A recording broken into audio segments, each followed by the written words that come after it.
स्वतःची नोटीस दिली का? कुणाचंही नाव जर घ्यायचं असेल तर त्याला नोटीस देण्याची आवश्यकता आहे की नाही? तुम्ही असं कसं नाव घेताय? तुम्ही घडायचा असेल आरोप तर नोटीस द्या, रितसर बोला ना. पण पॉइंट ऑफ इन्फॉर्मेशनच्या माध्यमातून एखाद्या नेत्याचं नाव असं घ्यायचं कसं घेता येईल याचा खुलासा त्या ठिकाणी आपण केला गेला पाहिजे. अध्यक्ष महोदय, असं नाव जात असेल मी आता विषय इथे संपवा. मी निर्देश दिले आहे याची सखोल चौकशी करण्यासाठी मी निर्देश दिले आहेत. हे नाव जे घेतले असतील ते काढून टाका.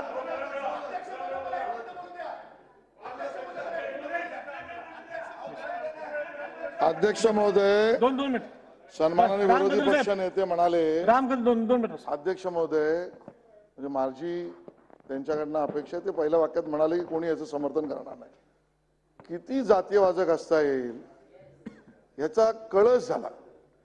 एक समाज 3 मिनिटात आम्ही संपवू, एक समाज 3 मिनिटात संपवू, त्याच्या पुढे देवेंद्र फडणवीस तुला संपव.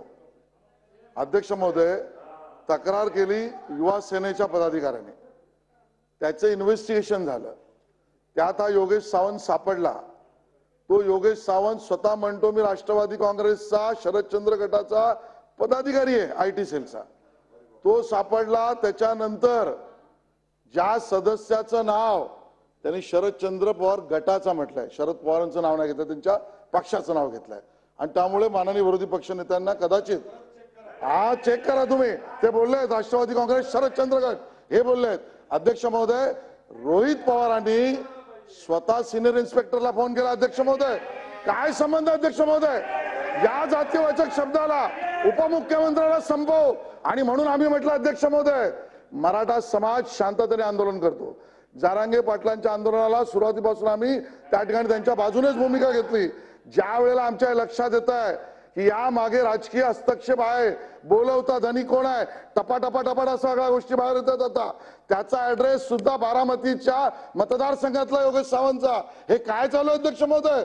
कोण राष्ट्रवादीचा, कोण रोहित पवारांचा संबंध आहे सगळ्या गोष्टींचा अध्यक्ष महोदय? आणि म्हणून माझी विनंती आहे, चौकशी आता आपण आदेश हा द्यायला पाहिजे की चौकशीमध्ये याच्या मागे योगेश सावंतच्या मागे कोण कोण आहेत, राष्ट्रवादीचा संबंध काय शरदचंद्र गटाचा, रोहित पवारांनी फोन केला होता का, त्याचं कारण काय, या सगळ्याची चौकशी झाली पाहिजे अध्यक्ष महोदय. ही माझी मागणी आहे अध्यक्ष महोदय. मी सांगितलं ना, मी या प्रकरणाची सखोल चौकशी करून त्याबाबत जे कोणी दोषी असतील त्यावर योग्य ती कारवाई करावी.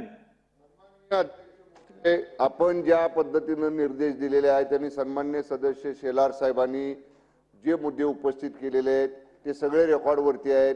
या रेकॉर्डमध्ये जे जी मागणी केलेली त्या सगळ्या बाबी चौकशीमध्ये समाविष्ट केल्या जातील. ठीक आहे. पुढे सन्माननीय सदस्य राजेश टोपे नाहीत, प्राजक्ता तनपुरे. अर्थसंकल्पावर चर्चा, जनरल बजेट. अध्यक्ष महोदय,